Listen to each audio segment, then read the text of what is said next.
Cable bridge बनाने से उनकी मोरी, उनके रोड, उनके गवर्नमेंट हॉस्पिटल डेवलप नहीं हो रहे ना। तो ये सेम इशू ऑलरेडी मीरालम तालाब तो खत्म हो ही चुका है। मीरालम तालाब पे इंक्रोचमेंट है, मीरालम तालाब का पानी खराब हो चुका है, आजू का एनवायरमेंटल इश्यूज है, फ्लोरा फोना को खतरा है, बर्ड सेंचुरी जो थी वो आज पता नहीं कहाँ पर है, जो माइग्रेटेड बर्ड्स आती थी वो खत्म हो चुकी, नहीं आ रही है, ना के बराबर है। एनवायरमेंटल एक्टिविस्ट जो है उनका क्या रोल है, क्या वो इसमें मुदाखलत कर सकते हैं? बंडलागुड़ा के तालाब में आप वो KG 2 PG प्राइवेट बना हुआ है, उसको आप रोक देंगे, कहीं और जो है फला आप उनको डेमोलिश कर दोगे। असदुद्दीन ओवैसी साहब BRS हुकूमत से इस प्रोजेक्ट पे स्ट्रेस दे रहे हैं बार बार, तो उसके पीछे का रीजन क्या है? Because he is a politician, वो बिना फायदे के कुछ देखेंगे। BRS गवर्नमेंट में एक म्यूजिकल फाउंटेन बनाया गया था 2.5 करोड़ का, कुछ 2.5 करोड़ रुपए डूब गए पानी में, उसका मेंटेनेंस नहीं हुआ, पूरा बर्बाद हो गया वो। आपके मसाइल मीम टीवी पर मैं हूं हबीब उमर सफदर अली मूसवी के साथ। मीरालम तालाब पर CM रेवंत रेड्डी एक बहुत बड़ा प्रोजेक्ट लेकर आए हैं कि केबल ब्रिज का इतना बड़ा प्रोजेक्ट और इतना खूबसूरत प्रोजेक्ट। तो सफदर ये बताइए कि इस ब्रिज का जो प्रोजेक्ट CM रेवंत रेड्डी लेकर आए हैं जी, ये इसके बारे में आपका क्या कहना है? देखिए बहुत ही अच्छा प्रोजेक्ट है ये। और सबसे पहले तो मैं बता दूं कि जो मीरालम तालाब जो है उसके बारे में मैं ये बताना चाहूँगा हमारे जो यूथ है उनको, कि मीरालम तालाब जो है उस्मान सागर और हिमायत सागर से भी पुराना है। 1804 में इसकी संग बुनियाद रखी गई थी मीरालम बहादुर ने। मीरालम बहादुर वो शख्स है जो हैदराबाद स्टेट के प्राइम मिनिस्टर है, is one of the prime minister. और 1806 में मीरालम तालाब जो है बन के मुकम्मिल हुआ 2 साल में। उसके लिए भी जो है फ्रांस से इंजीनियर मंगाया गया था ताकि उसका जो आर्किटेक्चरल जो डिज़ाइन है तालाब का वो करने के लिए, और उस वक्त के पीने का पानी का जरिया भी था। तो बहरहाल ये जो है उसकी पीछे की हिस्ट्री है। और प्रोजेक्ट की जो आप बात कर रहे हैं तो फ़ायदा तो देखिए इससे मैं यही बताऊंगा कि आवाम का नहीं पता कितना फ़ायदा होगा, लेकिन असदुद्दीन ओवैसी साहब का ज़रूर होगा। ये कैसा बोल सकते हैं आप?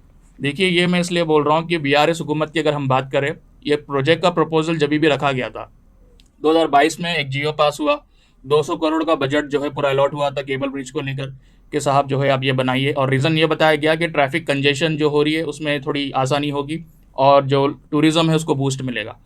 हालांकि मैं बताऊँ कि मीरालम तालाब का जो एरिया है, जैसे कि ये जो चिंतलमेट पहाड़ी ऑल द वे किशन बाग, यहाँ पे ट्रैफिक कंजेशन उतना ज़्यादा इशू नहीं है, खास करके जब अब बहादुरपुरा 4.5 किलोमीटर का एक फ्लाईओवर बन चुका है, PVNR एक्सप्रेस वे भी जो है वहाँ पे मौजूद है। आप बता रहे हैं एक तरफ जी। तो इसका फायदा जी सदर साहब को, जी MIM को, तो जी। ये कैसे, मतलब ये तो वही बात हो गई कि हर बात पर मजलिस क्या कर रही है।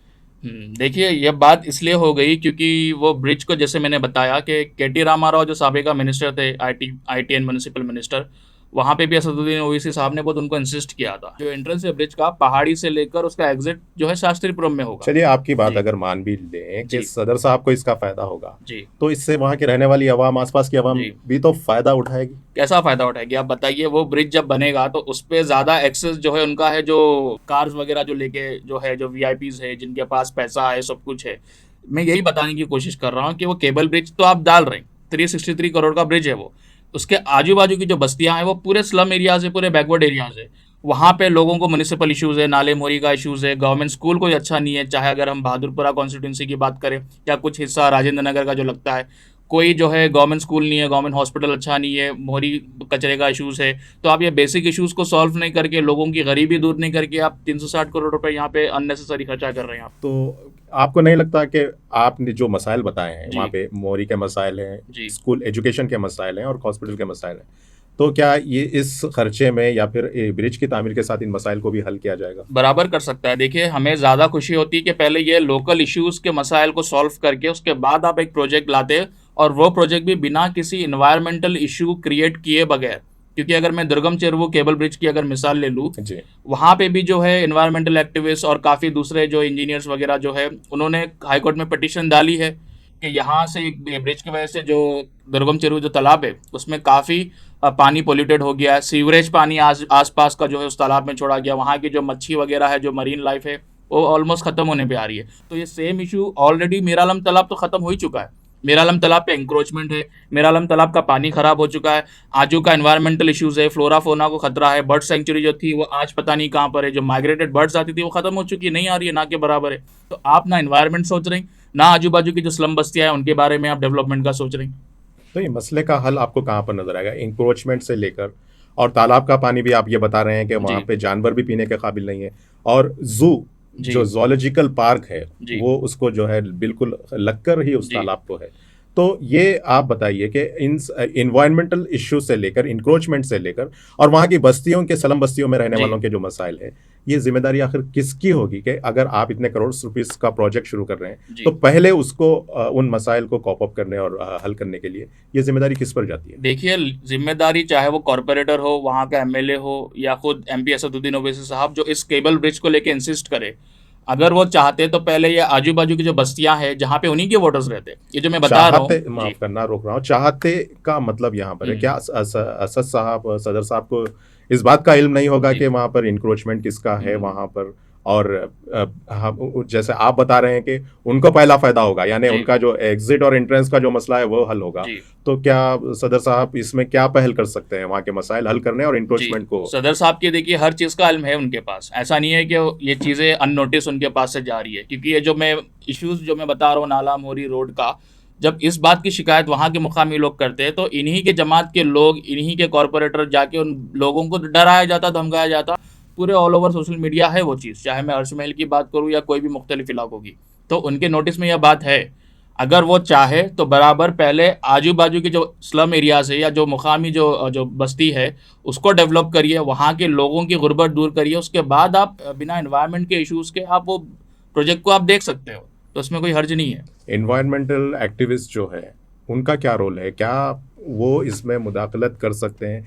कौन सी ऐसी मजबूरी और रुकावट है कि वहां पर इतना एनवायरमेंटल इशू क्रिएट जी। हो गया है, तो एक्टिविस्ट इसमें कौन सी ऐसी मजबूरी है कि वहां पर ये चीज को आवाज उठा इसमें सकें इस देखिए इशू जी, पर? शुरुआती तौर पे तो काफ़ी जो है एनवायरमेंटल एक्टिविस्ट, मैं नाम नहीं बताऊंगा, जो इस प्रोजेक्ट के लिए आवाज़ उठाए कि मीरा आलम तालाब को बचाइए, इसमें जो इंक्रोचमेंट्स हो रही है उसको बचाइए। लेकिन वक्त के साथ साथ आप देखेंगे अब वो खामोश हो गए। अब वो क्यों खामोश हो गए, खैर वो बेहतर जाने, क्योंकि चीज़ ऐसी हो जाती है ना कि जब आप मुसलसल किसी चीज़ के बारे में आवाज़ उठाते हो तो कोई ना कोई एक वजूहात हो जाती है, आप पे उतना प्रेशर बिल्डअप होता है तो आप खामोश हो जाते हो। सो अभी तो वो कुछ नहीं बोल रहे, तो मुझे नहीं पता शायद आगे वो कुछ बोलेंगे या नहीं बोलेंगे, तो ये सब चीज़ें। बहुत सारे लोगों का ये भी मानना होता है कि ये छोड़िए, ये मसाइल तो चलते रहेंगे, ये मसाइल की हमको तो आदत हो गई, लेकिन एक ब्यूटिफिकेशन और एक टूरिज्म का डेवलपमेंट, टूरिज्म जी। टाइप में जो डेवलपमेंट होगा उसको लेकर बहुत सारे लोग जी। उसको अप्रिशिएट किए जाते हैं। तो इस बारे में आपका क्या कहना है? देखिए, ये तो वही बात हो गई कि आप एक स्लम में ताजमहल बना दे रहे हैं, स्लम में आप एक बुर्ज खलीफा कहीं बना दे रहे हैं, तो वहाँ पे फ़ायदा किसको होने वाला है? मुकामी लोगों के इश्यूज तो वैसे ही रहने वाले। केबल ब्रिज बनाने से उनकी मोरी, उनके रोड, उनके गवर्नमेंट हॉस्पिटल डेवलप नहीं हो रहे ना, वो तो वही हालत में, खस्ता हालत में वैसे ही है वो। तो हम ये बोल रहे हैं कि आप केबल ब्रिज पे 360 करोड़ आप डाल रहे हो, 360 करोड़ में से वो 60 करोड़ भी अगर आप लगाए तो काफ़ी चीज़ें जो है उनके बेसिक इश्यूज जो है हल हो सकते हैं। वो नहीं करके आप सिर्फ वन वे अपना जो है फ़ायदा सोच रहे हैं। फ़ायदा इसलिए बोल रहा हूँ मैं क्योंकि देखो पॉलिटिक्स में कुछ फेवरेटिज्म होती है एग्जैक्टली। कि साहब आप हमारे को ये दे दो, बदले में हम खामोश रहेंगे या आपको परेशान नहीं करेंगे। एक मिसाल आपको छोटी से बताता हूँ कि बीआरएस हुकूमत में chief secretary Somesh Kumar IAS जो थे, तो उनका मकान जो है पीवीएनआर एक्सप्रेस वे जो है वहाँ से एक लैंडिंग नहीं थी ऊपर पल्ली की तरफ, राइट। उन्होंने वो बोल के जो है वहाँ पे बन गया, वो लैंडिंग बन गई ताकि उनको उतरने में आसानी हो और उनके घर के करीब लैंडिंग बनाई गई।